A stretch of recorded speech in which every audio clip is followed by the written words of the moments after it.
उपप्रक्षुरमणि सर्वे सूतम पौराणिकं खलु। 5 अध्याय की कथा और 5 अध्याय की भगवान की कथा सुनने से जीवन में जो पाप है, ताप है, संताप, उसका विनाश होता है।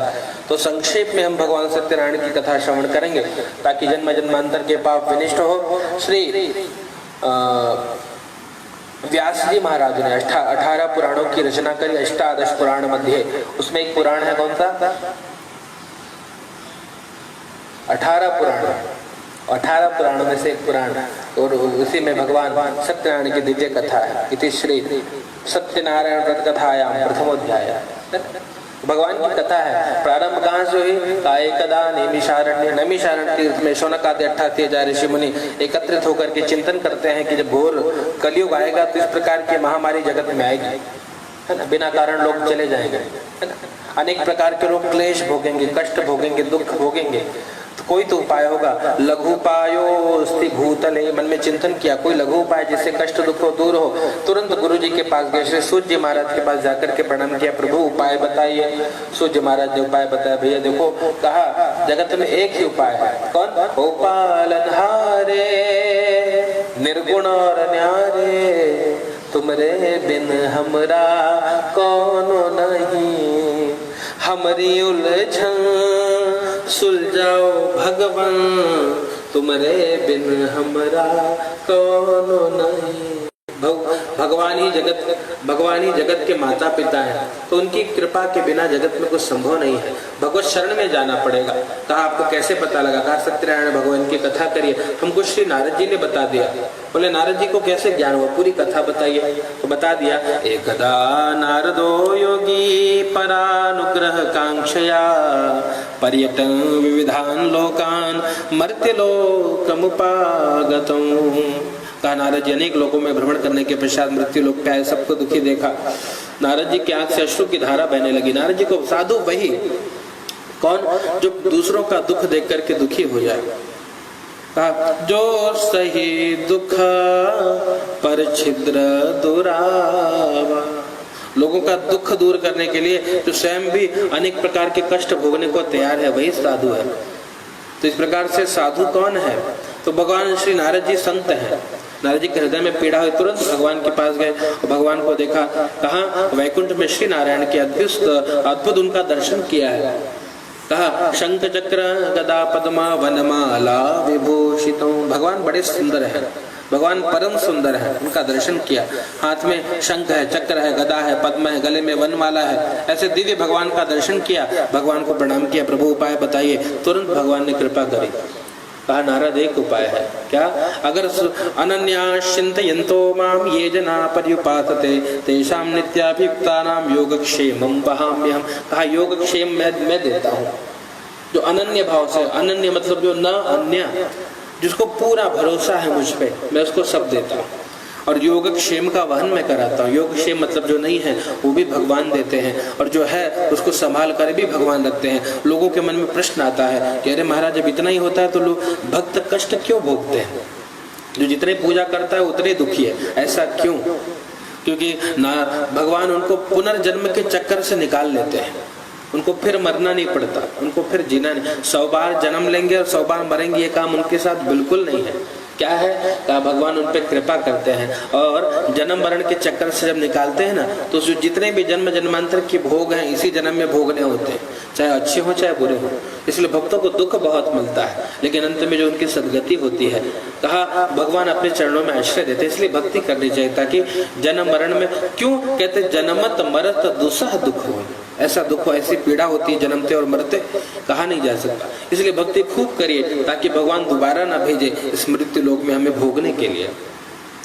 तो यहाँ पर जब ये भाव आया है तो भगवान से प्रार्थना करी, प्रभु मृत्यु लोक में सब दुखी हैं, उपाय बताइए ना। भगवान ने तुरंत बताया कि मेरा एक रूप होगा सत्यनारायण का, मैं ही कलयुग में सत्य रूप को धारण करूंगा। और जो सत्यनारायण व्रत का पालन करेगा, जो भगवान के सम्मुख सत्य बोलने का संकल्प करेगा, कम से कम कहा देखिए जगत के व्यवहार के लिए तो झूठ बोलना पड़ता है, पर कुछ लोगों के सामने सत्य बोलना चाहिए जो भगवान के प्रिय है। कहते हैं विप्रधेनु सुर संतहित लीन मनुज अवतार, विप्र के सामने कभी झूठ न बोलिए। कहा जो संत है संतों के सामने झूठ न बोलिए। धेनु के सामने झूठ न बोले। इस प्रकार जो ये नियमों का पालन करता है, जीवन में सभी प्रकार के सुख की उपलब्धि होती है। भगवान सब कुछ प्रदान करते हैं, जो चाहो वो मिलेगा। नारद जी ने पूछा, किम फलौ किम विधानौ च कृतौ कैने तद्व्रतौ तत्सर्वं विस्तरात् ब्रूहि कदा कार्यं व्रतौ। प्रभु, हे प्रभु, फल क्या है? कहा जो चाहोगे तब मिल जाएगा, है ना।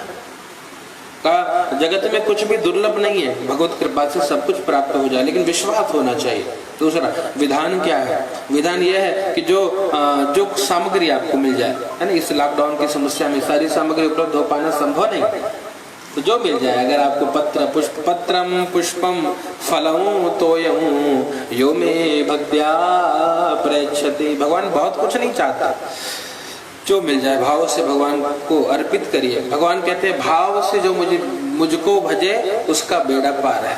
तो भाव ही सार है भगवान के पूजन में, भाव से अर्पित भगवान को सेवा करिए। विधान क्या है? विधान बताया, जो कुछ मिल जाए सेवा करिए। केले का फल, घी, दूध, गेहूं इत्यादि चूर्ण से प्रसाद बना करके और भगवान की भोग लगाइए, उनकी कथा श्रवण करिए। किम फलम कृतम कैने। और तीसरा प्रश्न किसने किसने किया, वो शेष 4 अध्याय में बताया। चौथा प्रश्न कदा कार्यं व्रतौ। प्रभु प्रभु, व्रत को कब करना चाहिए? कहा भगवान का व्रत, भगवान का पूजन तब करिए जब भगवान की याद आए। इसलिए भाव से, जब याद तुम्हारी आती है मैं तेरे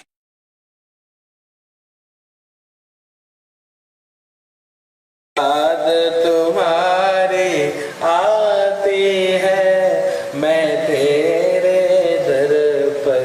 जब भगवान की याद आए उसी दिन भगवान की सेवा करिए। ठाकुर जी सबको सब प्रदान कर देते हैं। और जो भाव से भगवत कथा करता है, कलयुग में लघुपायोस्ति भूतले, कलयुग में सबसे छोटा उपाय है। इस प्रकार जय जय श्री स्कंद पुराणे रेवाखंडे सत्यनारायण प्रधायाम प्रथमोत्सव। प्रेम से बोलिए सत्यनारायण भगवान की जय। चला दीजिए शंकर ध्वनि।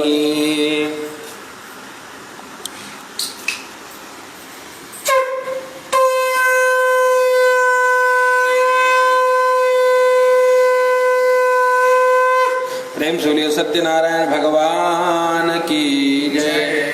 स्कंद पुराण के रेवाखंड में भगवान की सूक्ष्म कथा, तो पहला अध्याय की कथा श्रवण करिए। दूसरे अध्याय में बहुत छोटी कथा है, काशी की कथा।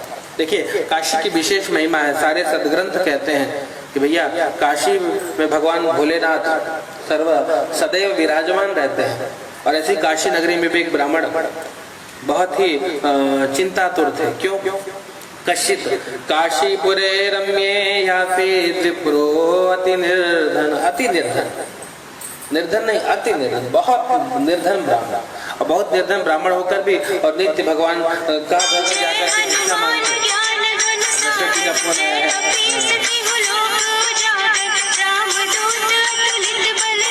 अत्यंत निर्धन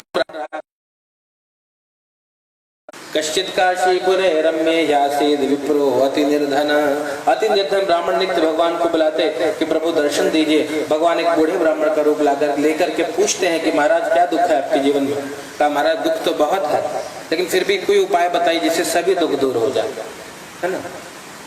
भगवान ने बताया क्या कि सत्यनारायण भगवान की सेवा करिए। ये सबसे छोटा व्रत है, छोटा उपाय है, बड़े व्रत तो आप कर नहीं पाओगे। तो पूछा प्रभु विधान क्या है? पूरा विधान बता दिए। तो रात में चिंता के कारण नींद नहीं आई कि सामग्री कहाँ से मिलेगी। प्रततप्राथ समुत्थाय सत्यनारायण व्रतौ करिष्यामि संकल्प्य भिक्षार्थं मग्मा द्विजः। क्या किए? सवेरे उठ करके नित्य कर्म करने के पश्चात संकल्प कर लिया कि हे भगवान आज जो मिलेगा उससे पूजन करेंगे। घर घर निकले हैं भिक्षा मांगने के लिए और ठाकुर के आशीर्वाद से बहुत सामग्री मिली। सब कुछ एकत्रित करके भगवत सेवा करी, भगवान की कथा श्रवण करी, भगवान की पूजा करी, भगवान के सामने प्रार्थना करी। हे प्रभु आप इसी प्रकार कृपा दृष्टि बनाए रखें, जीवन में आपकी सेवा होती रहे। ये जीवन में सबसे बड़ा पुण्य कर्म है भगवत कथा का। भगवान की कथा में प्रीति ऐसे नहीं जगती, ये भगवान की कृपा से होती है। इसलिए कहा जाने वो बिनु ना होई परती। इसीलिए कथा सुनी ताकि हम भगवान को जान पाए। और जब जानेंगे तब क्या होगा, तब प्रतीति होगी, तब भगवान पे विश्वास होगा, तब भगवान को हम मानेंगे तब बिनु प्रतीति होई नहीं प्रीति। और फिर बिना जाने बिना माने तो कहा प्रेम नहीं होगा, प्रीति नहीं होगी, बिना विश्वास के प्रेम नहीं होगा। और प्रीति बिना नहीं भक्ति दृढ़ाए, बिना प्रेम के भक्ति नहीं होगी। जब प्रेम हो जाएगा ठाकुर जी से तो भक्ति प्रारंभ होगी। और जिमि खगपति जल के चिकना, जब भक्त बन गए तो फिर उसके बाद सब करते हो तुम कन्हैया, मेरा नाम हो रहा है, तब सब भगवान ही करते हैं। इस भाव से कहा वो सवेरे संकल्प करने के पश्चात ये भगवान से प्रार्थना करी है, पूरी कथा श्रवण करी और संकल्प कर लिया कि जब तक जीवन होगा भगवान की सेवा करेंगे। धीरे धीरे दिन बीतने लगा, समय बदलने लगा। ब्राह्मण के पास भी अब अनेक प्रकार की संपत्ति आ गई, घर घर जाकर कथा श्रवण इत्यादि कर्म करने लगे, सारी संपत्ति आ गई। एक बार उनका मित्र लकड़हारा गांव में आकर के पूछा कि वो महाराज कहाँ है। लोगों ने बताया जाइए वो महाराज का ही आश्रम है। अंदर प्रवेश किया, लकड़ी के गट्ठर को बाहर रखा, प्रवेश करके देखा लकड़ी का गट्ठर बाहर रखने का अभिप्राय मात्र इतना है बंधुओं कि जब तक अभिमान हम बाहर छोड़ करके भगवान की कथा में आएंगे नहीं तब तक भगवान की कथा में प्रेम नहीं होगा।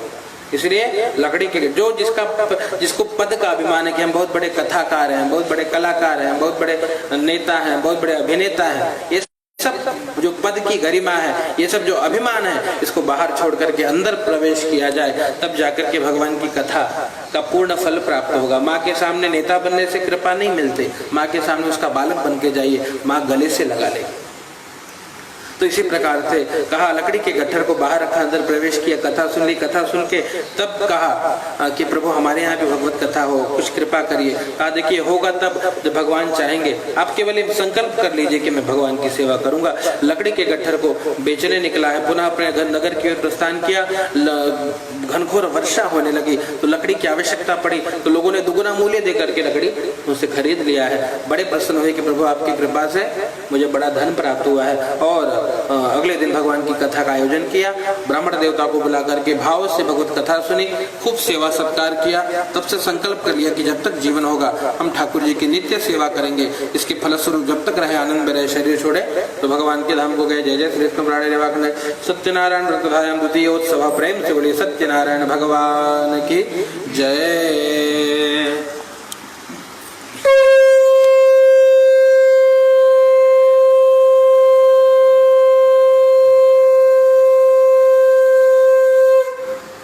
जय जय। अथ तृतीयोऽध्याय, तीसरे अध्याय की बहुत छोटी सी कथा है।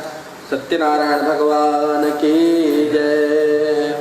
आसीदुल्कामुको नाम प्रजापतिश्च महामती। हाँ देखिए तीसरे अध्याय की कथा भगवान की दिव्य कथा है, श्रवण करिए। एक राजा की कथा। उल्कामुख नाम के राजा अपने धर्मपत्नी, उनकी धर्मपत्नी बड़ी सुशीला थी। कहा और धर्मपत्नी नहीं थी, पतिपरायणा थी, पातिव्रत धर्म का पालन करने वाली थी। कहा देखिए वो स्त्री धन्य है जो पतिव्रत धर्म का पालन करे।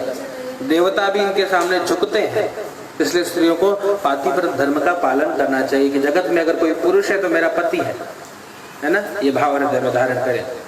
तो इस प्रकार से तो ये पातिव्रत धर्म को पालन करने वाली स्त्री कहा नित्य अपने पति के साथ भगवत सेवा करती, क्योंकि संतान नहीं था। संतान प्राप्ति के लिए एक भद्रशिला नदी के किनारे बैठ करके एक बार व्रत कर रहे थे, पूजन कर रहे थे। साधु नाम का बनी आया।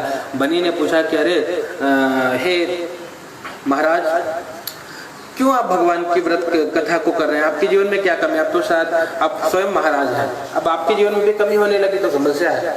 कहा भैया कमी तो बहुत है, क्या करें? ये है कि हमारे जीवन में संतान नहीं है, बिना संतान के घर सूना लगता है। तो संतान की प्राप्ति के लिए मैं भगवान का पूजन कर रहा हूँ। तो बोले क्या होगा इससे? बोले इससे वो होगा जो कभी नहीं हुआ, है ना। जब जगत की आशा छूट जाती है तो परमात्मा ही एक सहारा होते हैं। तो भगवान के चरणों में बैठ करके सेवा कराएं कि भगवान की कृपा से हमें संतान प्राप्त हो जाए। साधु नाम की बनी ने भी पूछा कि हमें भी बता दो, क्योंकि ममा पे संततिर्नाते ये तस्मज्जायते ध्रुवं में, मुझे भी कोई संतान नहीं है, आप मुझे भी व्रत बता दीजिए। पूरा व्रत बता दिया और जब पूरा व्रत जान के घर पे गए, उनकी पत्नी का नाम क्या है? लीलावती। और लीलावती को कहा कि हे देवी, भगवान सत्यनारायण सभी प्रकार की कामना की सिद्धि करने वाले हैं। आप विश्वास रखिए, हमारी आपकी सोनी गोद को वही भरेंगे।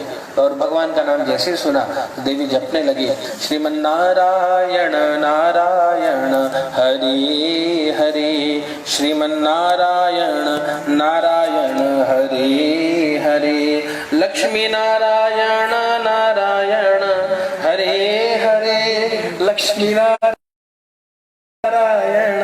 हरे हरे, सत्यनारायण नारायण हरे हरे, बद्री नारायण नारायण हरे हरे, सत्यनारायण नारायण हरे हरे। नाम मंत्र का जप करने लगे।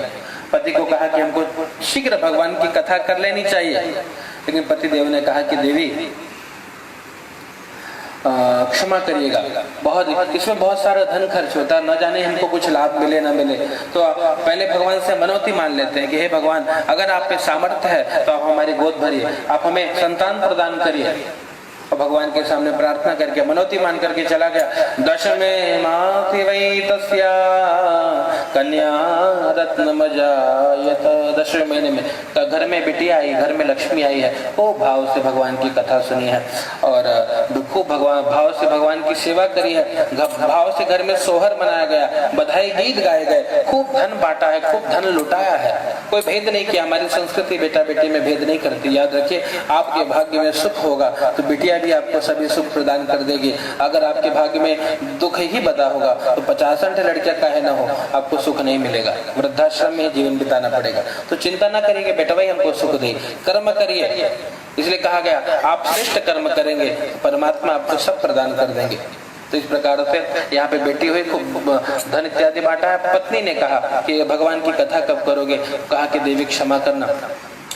अब सारा धन समाप्त हो गया। तो जब बेटी बड़ी हो जाएगी तो विवाह समये तस्या करिष्यामि व्रतं प्रिये, विवाह के समय भगवान की कथा करेंगे। इस प्रकार से पत्नी को समझा करके चला गया व्यापार करने। धीरे धीरे समय बीतने लगा, वो शुभ दिन भी आया। पुनः जब घर पे आया, बेटी को विवाह योग्य देखा, दूतों को बोला घर जाओ इस बिटिया के योग्य कोई वर ढूंढो। दूत गए हैं कांचन नामक नगर में, सुंदर बड़े पुत्र देख करके और धूमधाम से विवाह कर दिया।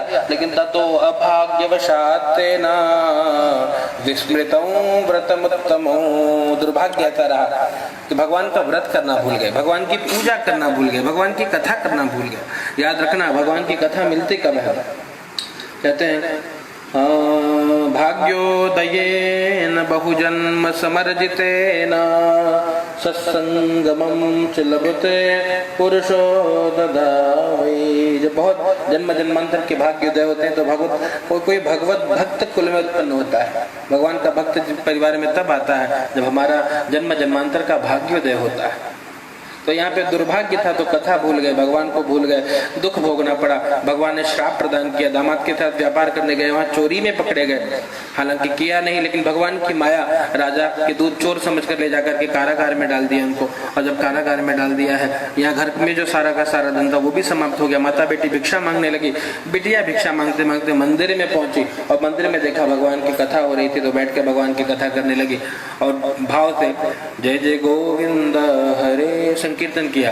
गोपाल हरे जय जय गोविंद हरे, गोपाल हरे जय जय गोविंद हरे, गोपाल हरे जय जय गोविंद हरे, गोपाल हरे जय जय गोविंद हरे, गोपाल हरे जय जय गोविंद हरे, गोपाल हरे। भगवान का संकीर्तन करने के पश्चात घर में आई, माँ को बताया कि माँ भगवान सब दुख को दूर करते हैं। माँ ने कहा कि बिटिया तो हमको भी भगवान की शरण में आना चाहिए, भगवान की कथा करनी चाहिए।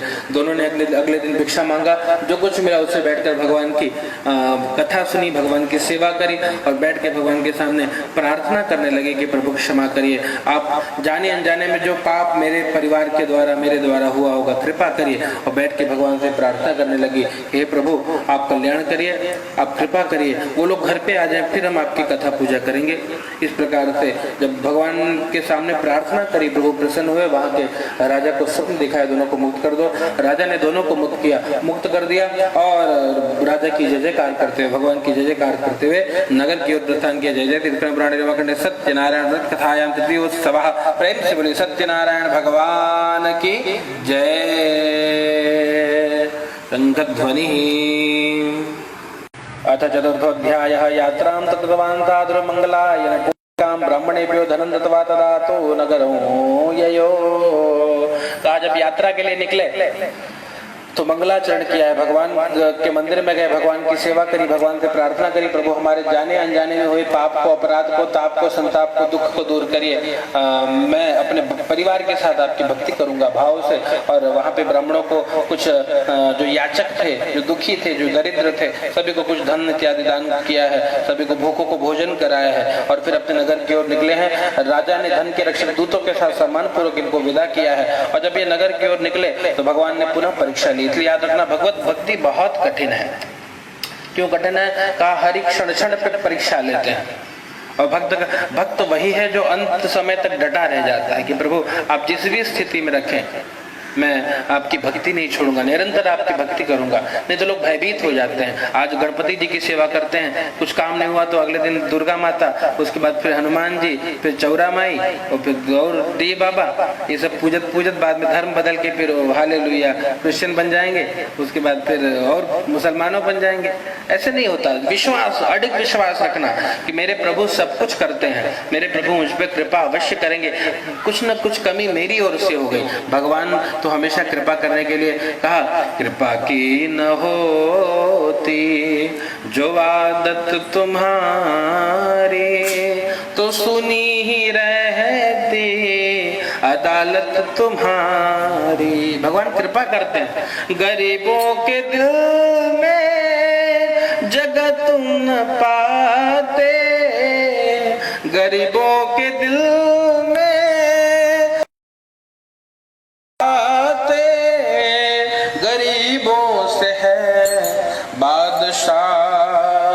तुम्हारी। हे प्रभु कृपा करिए। इस प्रकार से भगवान कृपा करते हैं। यहाँ पे भगवान ने परीक्षा लिया और जाकर के पूछा, एक सन्यासी का रूप लिया, दंडी सन्यासी का रूप धारण करके पूछा कि बेटे कि मस्ती तवनो स्थितो, तेरे नाम में क्या है बेटे? सत्य बताना, सच बता दे बिहारी से। हम तो खूब आडंबर करते हैं, चंदन टीका लगा के साफा वाफा पहन के बाबा बन के घूम रहे हैं। लोग समझते हैं कि हम बहुत बड़े भगत इंसान हैं, लेकिन सच बताना, इस भजन में यही भाव है। सच बता दे बिहारी से प्यार कितना, सच बता दे बिहारी से प्यार कितना, सच बता दे बिहारी से। किया तूने दान धर्म उपकार कितना, सच बता दे बिहारी से। कहा कितना प्रेम है, और जब तक प्रेम नहीं होगा तब तक कृपा नहीं होगी। इसलिए सचमुच भगवत प्रेम होना चाहिए, भगवत प्रेम अंकुरित होना चाहिए। यहाँ पे भगवान ने परीक्षा ली कि बेटे तेरे नाव में क्या है? झूठ बोल दिया। क्या बोला? कहा लता पत्रादिकं चैव वर्तते तरणौ मम। क्या है? लता पत्ता, तेज पत्ता, मसाला, धनिया इत्यादि सब पड़ा हुआ है, प्रभु क्षमा कर। और जब कहा, जब तेरी बात का सत्यम भवतु ते वचः, तेरी बात सत्य हो जाए। हमको क्या चाहिए? चाह गई, चिंता गई, मनुआ बेपरवाह, जिसको कुछ नहीं चाहिए वो शाहों का शाह। हमको कुछ नहीं चाहिए साहब, हाँ तो आपकी बात सत्य हो जाए। भगवान अंतर ध्यान हो गए, नौका हल्की हो गई। दामाद ने बताया कि पिताजी सब चला गया। क्या? हीरे जवाहरात जो राजा ने प्रदान किए सब तेज पत्ता मसाला बन गया। लगता है जो आए थे कोई सामान्य पुरुष नहीं, कोई सिद्ध पुरुष थे, जाइए उनके शरण में। तो तुरंत मूर्छित होकर गिर पड़ा। दामाद ने उठाया, कहा जो बिगाड़ा है वही बना सकता है। तुरंत दौड़ करके भगवान के पास जाइए। तुरंत दौड़ करके गए हैं और भगवान के सामने रोने लगे कि प्रभु क्षमा करिए, हे प्रभु मैं बहुत पातकी हूँ, अधम हूँ, मुझे क्षमा करिए। भगवान ने कहा, बोल बेटे तुझे चाहिए क्या? कहा, प्रभु पूरा वित्तम च तत्सर्वम त्राहि मां शरणागतम। हे प्रभु पूरा वित्तम च तत्सर्वम, मेरा मेरे परिवार की रक्षा करिए, कल्याण करिए, प्रार्थना करिए। भगवान ने कहा ठीक है, सत्यम भवतु ते वचः, तेरी बात सत्य हो जाए। तो कहा जो हीरे जवाहरात इत्यादि प्रदान किए थे भगवान ने सब, तो तेज पत्ता मसाला बन गया था। यहाँ भगवान की शरण में गया, भगवान आशीर्वाद देकर के अंतर ध्यान हो गए, पुनः नौका के पास पहुंचा, सब कुछ मिल गया, दामाद के साथ आगे बढ़ा, दूतों को बताया पश्य रत्नपुरी मामा, देखो मेरी नगरी दिखाई दे रही है, जाके मेरे आने का समाचार दीजिए। तुरंत गए वो लोग, दूत घर पे गए और लीलावती कलावती को समाचार दिया, पति देवता आपके आ गए हैं। तुरंत पूजा को अधूरा छोड़ करके माता उठी, बिटिया का मन भी पूजा में नहीं लगता। और यहाँ पे जब पति दर्शन के लिए बिटिया भी गई है प्रसाद का तिरस्कार करके, तो पति जल में डूब गया, रोने लगी। ऊपर से आकाशवाणी हुई कि साधो तेरी बेटी ने प्रसाद का तिरस्कार किया है, यदि प्रसाद को ग्रहण करेगी तो पति को प्राप्त करेगी। तुरंत दौड़ करके प्रसाद को स्वीकार किया और भगवान के पास जाकर के प्रार्थना करी, प्रभु कृपा करिए। और इस प्रकार से प्रार्थना करके पुनः नदी के किनारे पहुंची तो देखा पति देवता नौका को संभाल करके आ रहे थे। सबने भगवान की जय जयकार करी, सत्यनारायण भगवान की जय। और तब से संकल्प ले लिया, जब जब समय रहेगा भगवत सेवा करेंगे। यहाँ पे जब तक रहे आनंद में रहे, शरीर छोड़ा तो भगवान के धाम को गए। प्रेम से सत्यनारायण भगवान की कथा है। तुंगध्वज नाम के राजा की कथा। कहा भैया ये राजा खूब प्रजापालक थे, लेकिन फिर भी भगवान को नहीं मानते, भगवान के भक्तों को नहीं मानते। तो एक बार हुआ, एक दास वनम गत्वा हत्वा बहुविधान पशु, एक बार वन में जाकर के बहुत सारे पशुओं को मारने के बाद आकर के एक वृक्ष के नीचे बैठे। याद रखना, जीव हिंसा पाप है, जितना हो सके जीव हिंसा से बचिए। आपके कारण अगर किसी को दुख मिल रहा है तो आप बहुत पातकी हैं। कुछ लोग वाणी से, वचन से लोगों को दुख देना चाहते हैं, हमेशा ऐसी कड़वी बात बोलते हैं कि लोगों के हृदय में वो छेद करती है। साहब कभी जीवन में किसी की आह मत लीजिए, वो जीवन को बर्बाद कर देंगे। तो प्रयास करिए, ऐसी वाणी बोलिए मन का आपा खोए और को शीतल करे, आप हूँ शीतल। मीठा बोलने का प्रयास यदि होगा तो भगवत कृपा होगी। यहाँ पे राजा के जीवन में दुख आया क्योंकि बहुत सारे पशु का, देखिए जैसी गति वैसी मति, जो मांसाहार करेगा उसकी बुद्धि अशुद्ध हो जाएगी। तो प्रयास करें भोजन को शुद्ध बनाने का प्रयास किए, ताकि बुद्धि सात्विक रहे। बुद्धि सात्विक रहेगी तो आचार विचार व्यवहार भी सात्विक ही होगा। तो यहाँ पे राजा वृक्ष के नीचे बैठ करके देखते हैं कि छोटे छोटे ग्वाल बाल भगवान का पूजन कर रहे थे। राजा दृष्टवा तु दर्पेण न गतो न नाम सह, राजा अभिमान के कारण न गए, न नमस्कार किया। राजा ने प्रसाद का तिरस्कार, दुख मिला।